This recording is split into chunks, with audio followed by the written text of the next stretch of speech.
Hey, welcome back to the shed.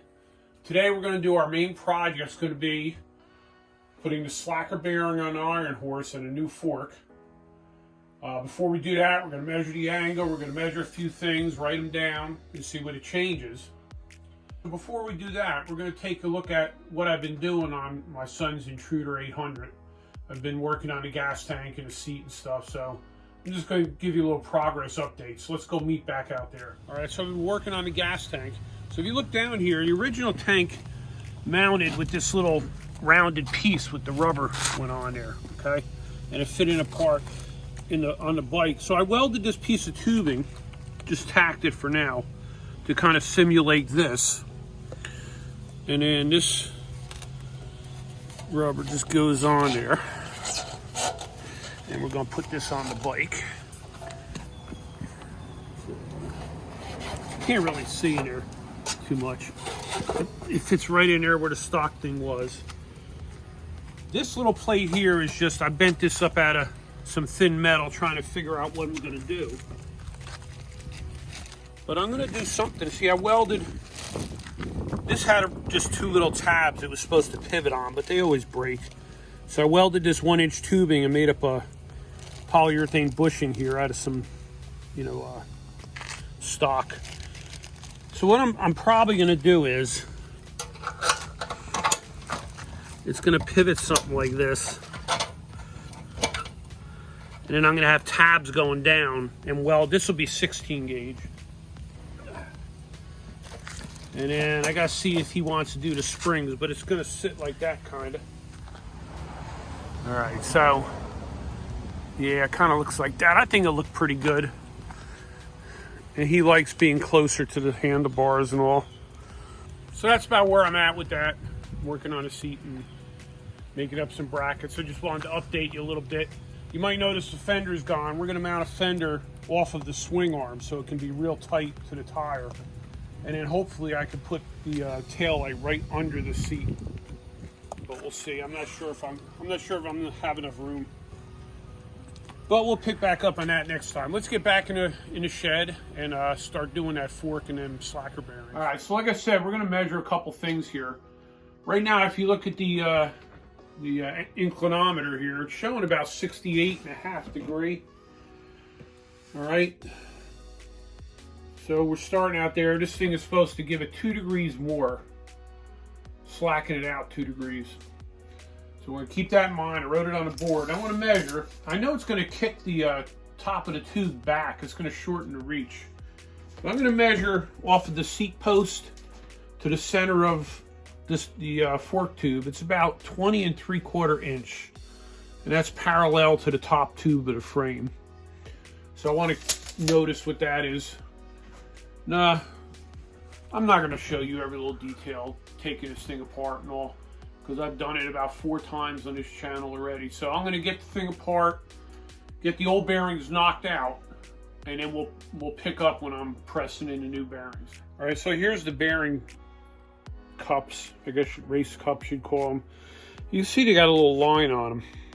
So somehow I got to make that line centered on the fork tube. And this one here, you can see it's angled. That's to make up for the angle on the bottom bearing. And this one's just got a serious offset, you can see. I'm worried how I'm going to press these in, because with the offset, it's not going to be pressing equal, but we're going to give it a try. I guess I'm going to eye this line up. I thought about doing kind of a straight edge or something, maybe a chalk line or something, but I'm going to try to wing it and see what happens. Give that a shot first.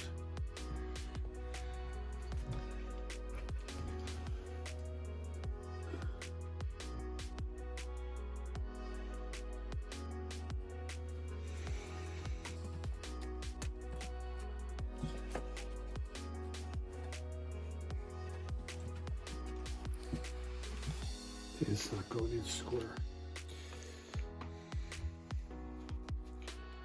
I don't know how I'm going to do this.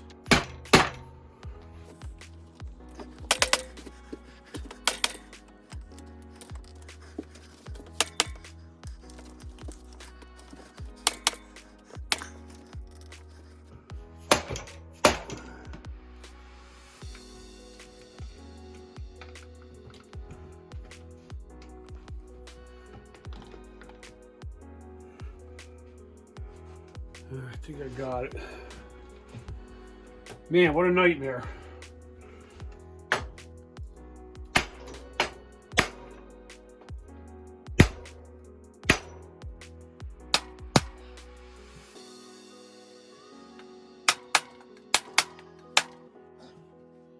What a stinking nightmare. I think it's flat though.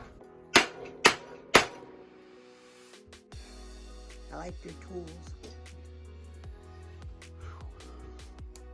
Man, that was crazy.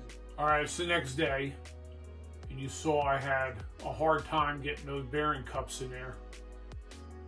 The problem is the press wouldn't work because the head tube angle was different than the steering tube angle, so I was trying to press them in crooked. So I had a hard time. I wound up beating the top one in with a block of wood. But they're in, they're straight, they're lined up. So I'm going to show you the fork we took off first of all. This is a Bowling coil spring fork. It's only 100 millimeter travel. I think it's 28 millimeter stanchions. I didn't measure it.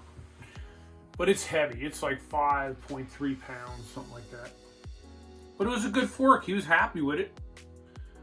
You know, for the kind of riding we were doing, it worked okay. He used it all year. And this is what I'm putting on there. My standard bucklos crank that I've been putting on bikes lately. I know a lot of people have been talking about the low-cost forks. You know, you just got to understand, you're not buying an expensive fork. It's a $130 fork, but it's got great adjustability. It's really light. And if you're trying to stay under $200, you know, you could do a lot worse. So I got this one cut to length, but I didn't put the star nut in yet. And I have a new tool over there on the workbench that's supposed to put the star nut in. All right, so I almost forgot though, before we go over to the workbench, I got him a different neck. This is about a 60 millimeter. And it kicks up just a hair. The one that came off was a 45 millimeter. Because I know the fork tube is going to come closer. It's going to reduce the reach. So I need to put this back out there. I don't know how much, but I figured this is the next size up basically. So let's go over and try out my new tool. All right, so I just picked this up. I think it was under $10. It's supposed to be for setting the star nuts. There's no instructions with it, but what I think is this screws on here like this, and it slides in there.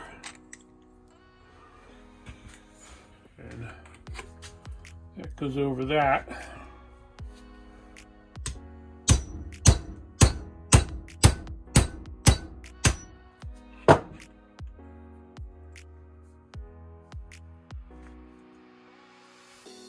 It looks kind of deep to me though, but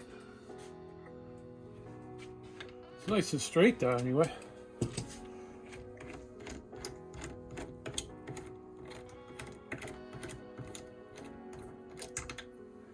Seems a little deep to me. All right, so I know it's hard to see, but our inclinometer is showing 66 degrees. So that's basically our effective head tube angle right now. And then the other thing we wanted to look at was from the seat post to the center of the steer tubes, 20 5/8. Okay. So let's go up on the board here. Let's start the head tube angle though. So I wrote effective because obviously the head tube of the frame didn't change. The angle of the bearings is changing the total angle. And it's supposed to be a 2-degree bearing, but how did we get to it? How do we get an extra ½ degree? Well, this fork's 120 millimeter travel, so it's a little bit longer. So that gave it that extra ½ degree. So we're at 66 right now, which is pretty modern head tube angle. So seat post to center of fork tube, we had 20 3/4 or 527.05 millimeters. And afterward we had 20 5/8 or 523.87. So we had, a little bit less than a 4 millimeter change. at the handlebars, because it's continuing back, it's probably a little more than that. So I made the neck 15 millimeters farther away. I don't know. We'll see what happens. Let him ride it. See how he feels about it. But I want to weigh it now because I think this thing's a lot lighter.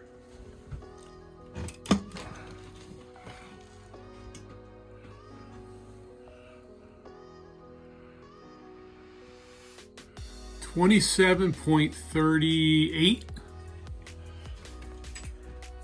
27.38 minus 0.11 for the strap.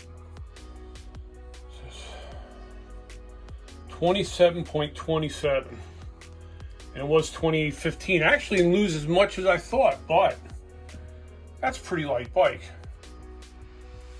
That's the lightest one in our group. I mean, that wasn't the main thing, right? We wanted better handling and all that, so I guess we'll find out this weekend if he likes it, if it rides better and all. And we'll be back in our next video. That concludes today's episode. Hope you enjoyed it, and we'll see you next time.